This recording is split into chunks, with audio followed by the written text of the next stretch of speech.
नमस्कार। जय श्री कृष्णा। पिछले वीडियो में हमने बात की कि जब ग्रह उच्च के होते हैं तो अपना बहुत अच्छा प्रभाव देते हैं, लेकिन ध्यान देने वाली बात यह है कि जब ग्रह नीच के होते हैं तब वो खराब प्रभाव देते हैं। क्या वो सिर्फ खराब प्रभाव ही तब देते हैं? नहीं, ऐसा नहीं है। वो अपना खराब प्रभाव ही केवल देने के लिए नहीं जाने जाते, उनका भी कुछ लाभ है। बताइए, ऐसे भी कोई सोच सकता है कि नीच के ग्रह हैं और फिर भी उनका भी कुछ लाभ है? तो ये कैसे हो सकता है? तो हम आपको उदाहरण के लिए बताएंगे होता क्या है। आप जैसे वृषभ लग्न की कुंडली है और उसमें चौथे घर में मंगल जो है वो नीच का हो जाता है। अगर मंगल चौथे घर में जा कर के विराजमान हो जाए तो ये कैसा प्रभाव देंगे? हालांकि ये सप्तम अधिपति भी हैं, लेकिन यहाँ पर बैठा हुआ मंगल मांगलिक तो बनाता ही है व्यक्ति को, मंगली भी हो गया, अत्यंत क्रोधी भी व्यक्ति होगा, लेकिन ये सुख का भी भाव है। अब जब ये सुख का भाव है और वहाँ पर सुख कहाँ से देखा जाएगा? घर से। यहाँ पर बैठा हुआ ग्रह कई मकान, जी हाँ, बहुवचन में मकान, एक नहीं, दो नहीं, उससे भी ज़्यादा, 3 और उससे भी ज़्यादा मकान उसके पास होंगे। तो सुख कैसे प्राप्त हो सकता है? हम नीच ग्रह की यहाँ बात कर रहे हैं। उदाहरण से आपको बताना चाहते हैं कि ये लाभदायक हो सकते हैं। कैसे लाभदायक हो सकते हैं? देखिए, अब हो तो गया है मंगल नीच का, लेकिन क्या होगा कि अपने घर में अब व्यक्ति, अब मान लीजिए नज़र नीची किए हुए, अब है तो उसका मालूम सबको ही है कि मंगली में बहुत ज़्यादा क्रोध आता है, और ये मेष राशि हो या वृषभ का ही, तो इनमें क्रोधित बहुत ज़्यादा जब लोग होते हैं, आपको लग रहा होगा हम क्लियर नहीं कर पा रहे हैं, आप इसको समझें ध्यान से। कहने का मतलब ये है, जब मंगली व्यक्ति होता है तो क्रोध उसको बहुत ज़्यादा आता है, लेकिन यहाँ पर क्या होगा कि नीच का मंगल होने के कारण, अब बताइए, आप किसी से मान लीजिए लड़ना चाह रहे हैं और वो आपसे लड़ने को तैयार ही नहीं है, नीचे मान लीजिए दृष्टि करे हुए है, आपकी लड़ाई में उसको कोई इंटरेस्ट नहीं आ रहा, तो ये एक उसका अच्छा फैक्टर हो गया ना। जी हाँ, तो इसके साथ ये हो जाता है। देख लीजिए, अब हमने आपको बताया कि नीच ग्रह भी किस तरह से लाभ पहुंचा सकते हैं। ज्योतिष के जो तमाम मर्मज्ञ हैं, शास्त्रकार हैं, अपने अनुसार तमाम सारे सूत्र और बहुत कुछ बताया करते हैं। देखिए, किताबों में बहुत कुछ है, नॉलेज है, लेकिन उन सारी चीज़ों को अपनी कसौटी पे भी देखना ज़रूरी है। कैसा व्यक्ति के सामने वातावरण, देखिए, समझाने के लिए कितना भी समझा दिया जाए, जब अपने आप जो व्यक्ति खुद एक्सपीरियंस करके, अब किसी से कहो कि भाई यकीन करते हो एस्ट्रोलॉजी में या नहीं करते हो, क्यों नहीं करते हो या क्यों करते हो, तो अपने तरीके से वो बताएगा। लेकिन जब उस व्यक्ति को खुद अंतःप्रेरणा से, स्वयं की प्रेरणा से जब लगेगा कि नहीं, हमको इनके बारे में जानना चाहिए, तो उसका एक अलग ही विचारधारा होगी। उस समय उसकी जो विचारधारा होगी, तब उसको कोई और कहेगा नहीं, वो अपने आप स्वप्रेरणा से वो किसी आचार्य के पास या मेरे पास या कहीं भी वो खुद जाना चाहेगा, क्योंकि किसी और को कहे के उतना इंटरेस्ट नहीं किसी को दिलाया जा सकता है जितना स्वयं खुद को होगा। एक बात यहाँ पर बताना बहुत ज़रूरी है। देखिए कि ये बोला जाता है ये ग्रह शांति, हमें लगता है काल सर्प दोष ये कुछ नहीं होता है, ये भी कह सकते हैं, क्योंकि ये लगभग हर एक जन्मांक में 90% में तो ये मान के चलिए होता ही है, 80-90% में काल सर्प दोष पाया ही जाता है।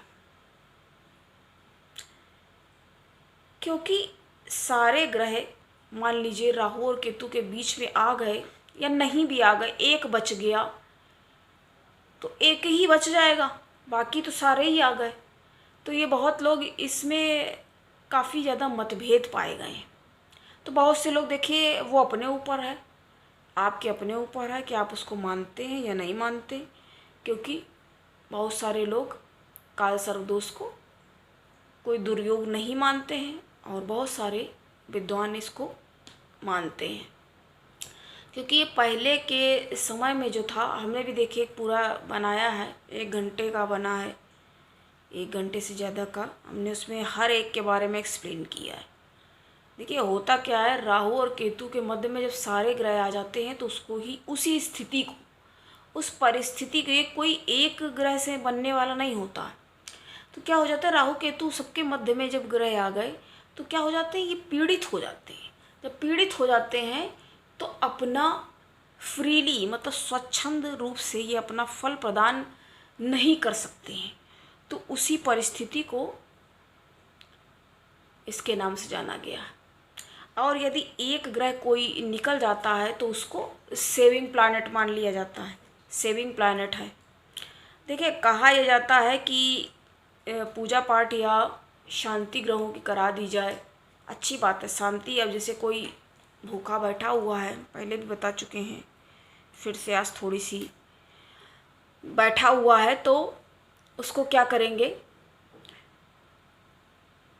उसका पूजा विधान शांति करा देने, प्रसाद रख देने से वो शांत हो जाएगा। ये नहीं हो जाएगा कि जो स्थिति ग्रह की प्राप्त है वो ही पलट जाएगी, मतलब बैठा है कम डिग्री में, लो पोजीशन में, तो जा करके वो हाई वाले में जाके बैठ जाएगा, ऐसा नहीं होगा। देखिए गोचर में ग्रह चलते रहते हैं, ये देखना पड़ता है कि महादशा कौन सी चल रही है।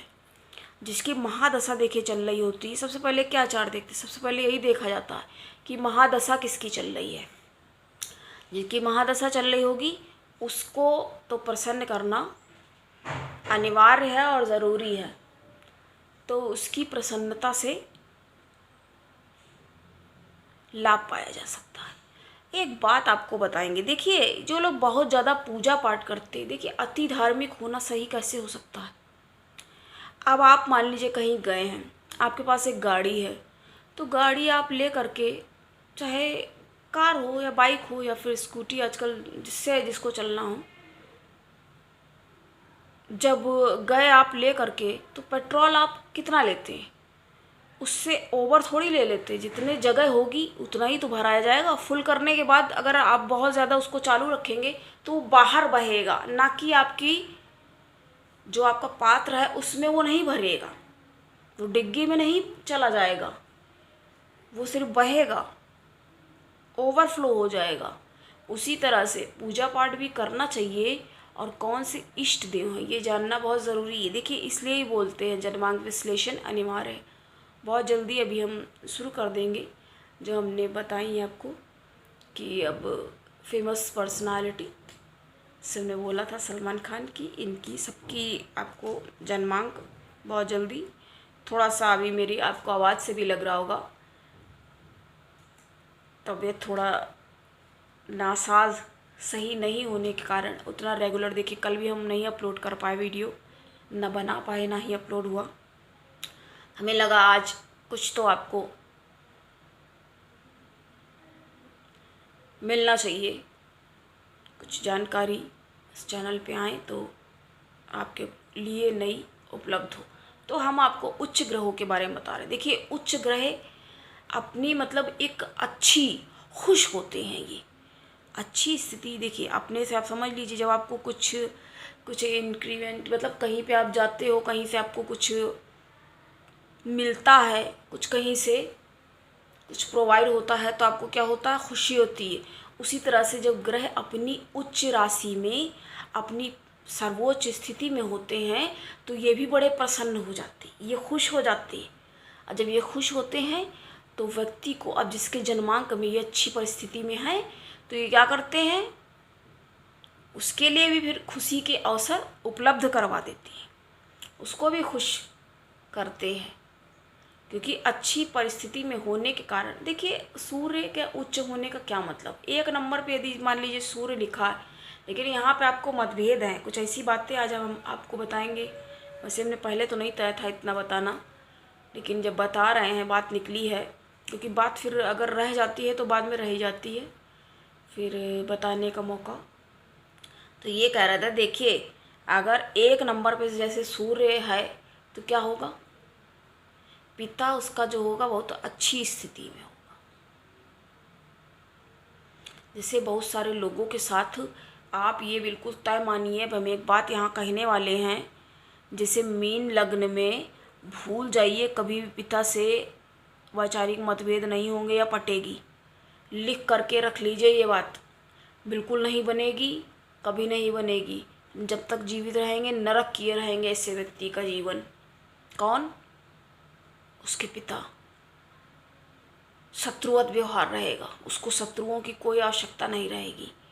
अब एक बात हम आपको बताएंगे, क्या होता है वृषभ लग्न वालों के साथ, क्या होता है, इनके तो कारक ही नहीं है, जब इनके तो हमेशा इनके मतभेद पिता के साथ रहते हैं, लेकिन वो मतभेद जो रहते हैं वो वैचारिक मतभेद होते हैं। थोड़ा सा जैसे हमने मीन वाले में बताया, वो तो बिल्कुल शत्रुवत व्यवहार रहेगा, उससे भूल जाइए कि शत्रु से कम में कुछ इनका निपटेगा मामला, वो मामला कभी नहीं निपटेगा, खुद ही निपट जाएंगे एक दिन, तब उसको शांति मिल जाएगी, उस व्यक्ति को, या उस लड़की है या जातक जो भी है, लड़का है, उसको शांति मिल जाएगी। आप कहेंगे हम ऐसा बोलते हैं, ऐसा क्या बोलते भाई, जो हम देख रहे हैं और जो लोग ये बताया करते हैं माँ को मारा बाप को मारा ये वो, अरे भाई तो ऐसे अपने योग ले करके बैठे हुए हो, पहले जब पाप करके रखे हैं। आप कहेंगे आप तो ऐसी बातें क्या, जब सामने हमको स्पष्ट दिख रही है वही तो हम बता रहे हैं, अपनी तरफ से कुछ बता देते हैं क्या भैया माँ के, ऐसा थोड़ी होगा कि हम अपने पास से कुछ ले जाके बता देते हैं। तो हम बात कर रहे थे वृषभ की। अब मान लीजिए एक नंबर बन रहा है जाकर के व्यय स्थान में, अब वहाँ पर अब बैठा तो, लेकिन बैठा कहाँ, विनाश की जगह में जा कर के बैठ गया है। कौन, सूर्य।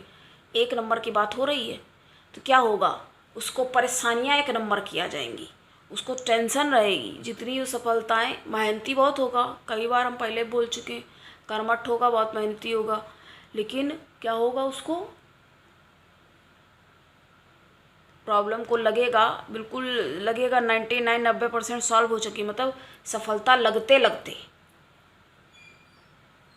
और काम उसके बनते बनते बिगड़ जाएंगे। देखिए योग है या दुर्योग है ये देखना पड़ता है, क्योंकि जब इनको समझे बिना जन्मांक को नहीं समझा जा सकता है, और ये सबके लिए तो कब उच्च के, वैसे तो ये लाभकारी हैं।